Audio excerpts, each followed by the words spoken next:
Okay, that will. Oh my goodness. Okay, hello, fellow minds. Welcome back to Mind, and uh, I just finished watching Arcane a few hours ago, and I have now collected my thoughts. I just wanted to make a quick initial thought video about my reaction so far to what happened. Um, a lot of changes. They have deviated a lot from the lore, from the original lore, which is both a good and bad thing. It does make the predictions harder to make. Yeah, if you saw my previous predictions, yeah, it's definitely not what happened. Definitely not. But it does, the benefit is, so the con is it's harder to make predictions now because the original lore is very unreliable now, it seems. But it does benefit us in that we can make more outlandish, out of the box predictions, and really try our creativity at predicting where the story will go. There is more room now for more creative work, for more different types of thoughts, for more out of the box thinking. But it will be harder to create accurate predictions. Yeah, they threw out a lot of the original lore, but it is a testament to their writing capabilities and directing capabilities, because they still managed to pull off a very good series. It's still all so good, even with the other changes, which are the very surprising deaths. They literally killed like 6 champions, though they did hint and introduce 4 more champions. So just to listen down. So they introduced Oriana Revek, which is also surprising. They obviously made her Sinja's daughter, or Corin Revek's daughter. Anyway, they also introduced LeBlanc, which there are a lot of implied changes, or maybe I'm reading too much into them. But I'll go. I'll delve in deeper in my actual video. Obviously, they're hinting Swain with his ravens, his 3 6-eyed ravens. And then Camille Ferros, which we see. This is probably House Ferros. I'll talk about them later and obviously elaborate further in my actual video. But they killed 6 people. Ambessa, Heimerdinger, Jason Victor, although Jason Victor are technically probably just effectively dead. They're probably not actually dead. Or maybe they are actually dead. And probably what is more probably dead though, who are more probably dead though, are Vander and Jinx. Or Warwick and Jinx. Now, I wanted to start first with Jinx, okay? I'm actually satisfied with all of the conclusions, all of the seeming deaths, or deaths, if not actual deaths, of all of these characters. Starting with Jinx, I don't think it would make sense that they would bring Jinx back, and then what I would imagine is that they would make do the old dynamic where Caitlyn and Vi hunt her around throughout the city and keep on failing, because that kind of undoes and is a punch to the stomach at the whole story of Arcane, which is we saw the development of Jinx, her emotions, her clashings, her change, and then for her to just go back to that being revived and she's alive, and yeah, Caitlyn and Vi gonna hunt her down because she's just crazy now. No, I think that's not a good look. Yeah, that kind of undermines the whole point of Arcane, which is one of the great parts of it is Jinx's story, one of the main parts. So yeah, I'm satisfied with her death, and I think everyone must mourn and accept her death. I'll delve in deeper in my review and refine that explanation. Bessa's death, I'm also satisfied with. As I said, I'm satisfied with all the conclusions. Bessa's death, I think, is a timely death and just right. It is unexpected, incredibly unexpected, because of course they literally just added her as a champion literally recently, as the series was ongoing, and yeah, she's dead. But I think that doesn't mean that we'll not have more of Ambessa. Obviously, we saw her conclusion, but we haven't seen the rest of her story. So they will release more lore, more about the past of Ambessa, who Mel's father is, which, I mean, implied by her type, by the type of men that she's attracted to, is probably a twink. But anyway, that's a little side funny note there. Yeah, check out her interaction with Ezreal. Yeah, she obviously has a type. Anyway, I'm satisfied with her death. Mel is now the new head of the Medardas. She's leading the Noxians back into Noxus. and probably to hunt down the Black Rose. I'll explain more of that, my speculation on that in the main review video, and I also speculate that Swain might have something to do with it. Jace and Victor are probably not dead. I think it's possible, it's definitely possible. It's also possible that they are dead. I mean, the whole scene was so dramatic, it's like they're sacrificing themselves. But the rune kind of took their bodies, so it's possible that they're just existing somewhere else. And that might be some future, something for the future. Given the aesthetic of Victor's magic, it's very celestial, so it might hint at a Targonian series, or a series centered in Targon. So, okay, for the future series, it's possible we're definitely going to Noxus, where it seems that they're setting up another series set in Piltover right after the events of Arcane. But obviously, it's different from Arcane because it's going to be a different story, probably centered in different characters. Because for one, Jinx is dead, and yeah, it's probably setting up a different story.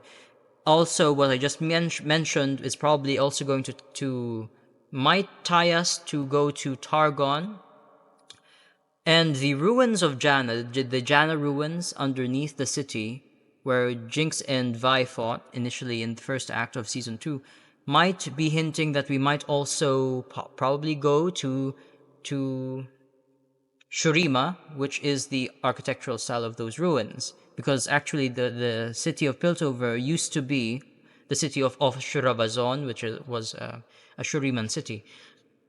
So in connection with going to Noxus, Noxus is probably starting to, or planning to, or already probably has started to invade Ionia, so we're probably going to Ionia. And from there, Noxus is also connected to Demacia. Their main rivals in Demacia is connected to the Freljord. It's possible that the Freljord and Demacia will be the last two regions to be explored, however, it's possible. But most likely we're going to go to Noxus. We're definitely going to go to Noxus and probably most likely branch out to Ionia.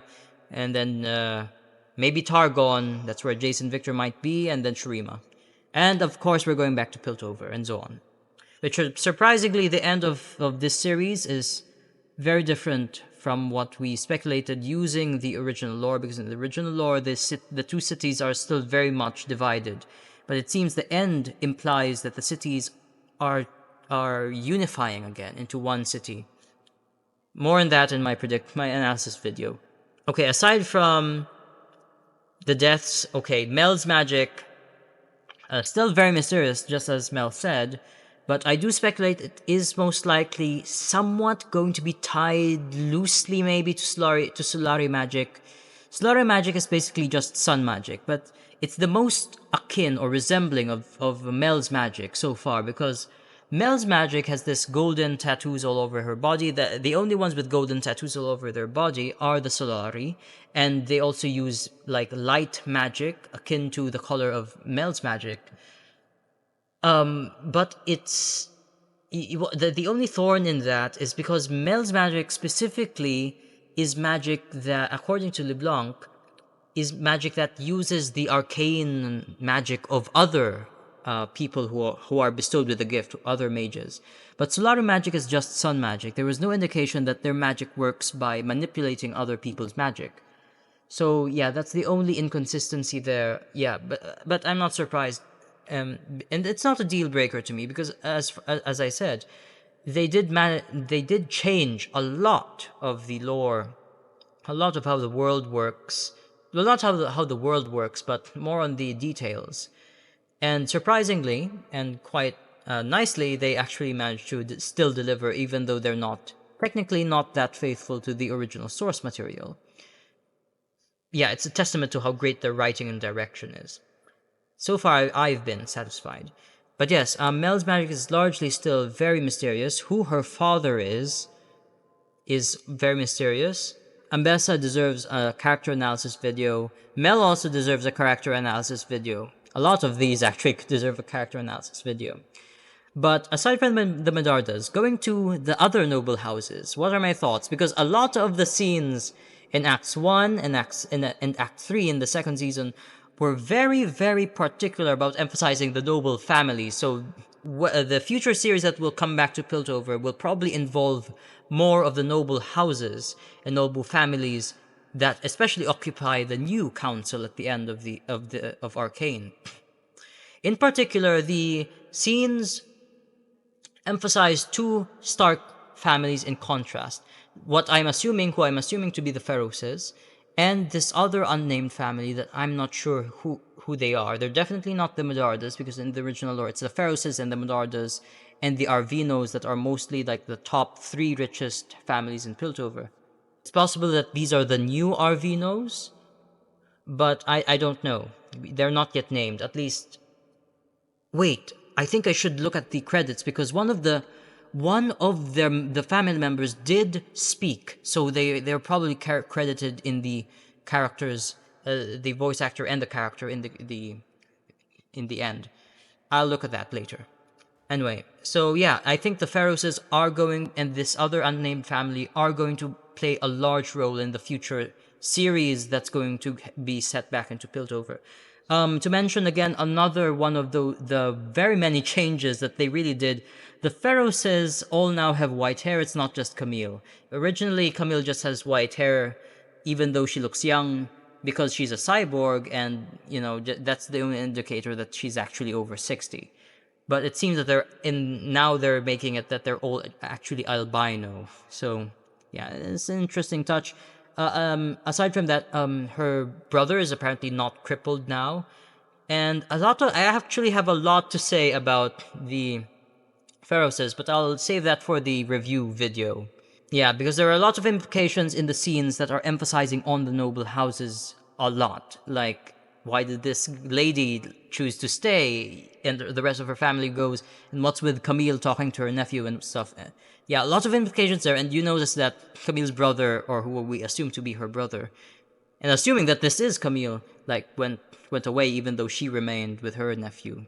It's all interesting, like, what's happening here. Anyway, yeah, changes to Piltover's story, because initially I was predicting that, yeah, I initially thought that the Medardas, Feroses, and then Jace Talus would aid the war. They would basically get rewarded, and then that's how Jace produces all his factories, makes all his factories. The Feroses become one of the richest families in Piltover, if not the richest, only rivaled by the Medardas and the Arvinos. And obviously the Medardas are also rewarded and thus secure their place at being one of the top three houses of Piltover.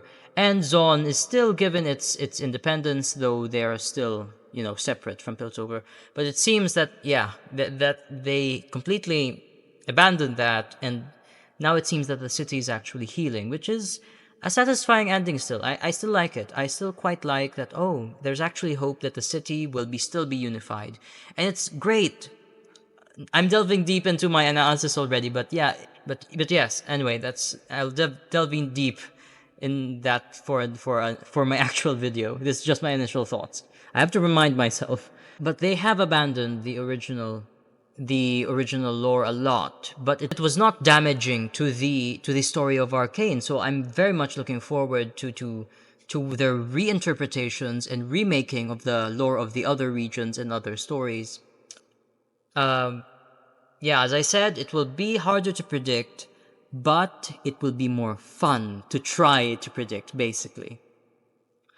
But yeah, so to sum up, yeah, await my video, but yeah, I'm largely satisfied. I'm largely satisfied with all that the changes they made, even though they're drastic changes. A lot of deaths, but definitely a lot of stuff to come. Oh yeah, and final thought, yeah, Swain is probably going to, involve himself with Mel, implied by that whole Raven following the Medarda ships going back to Noxus. But yeah, a lot of stuff implied, especially with possible character changes. I think there are also character changes in terms of LeBlanc. It's possible that she's not part of the Trifariac's council, actually. The dialogue from Ambessa about the mages not being using guile. Actually, they're not actually using guile. They're undermining guile. But LeBlanc's supposed to be embodying guile, so that might be a jab at her and implying that she's not actually embodying the guile in the Trifarian Council anymore. So it's possible. Anyway, but those have been my initial thoughts so far. I'm very satisfied with all the changes. Looking forward to trying to predict the future series and what will happen when those series come out. Yeah, and very, very, very excited for the future of Runeterra and the other series. What are your own thoughts, fellow minds? These have been my own thoughts. Do await my proper, refined review analysis. I have a lot to say. I'm guarding myself from saying everything, otherwise we would be here for hours. Yeah, I'll have to refine them so that they will just at least last within 30 minutes. But yeah, what are your own thoughts, fellow minds? This has been the thoughts of the embodiment of this mind. I look forward to seeing all of you again. Do remember that you are all always welcome here within mine mind.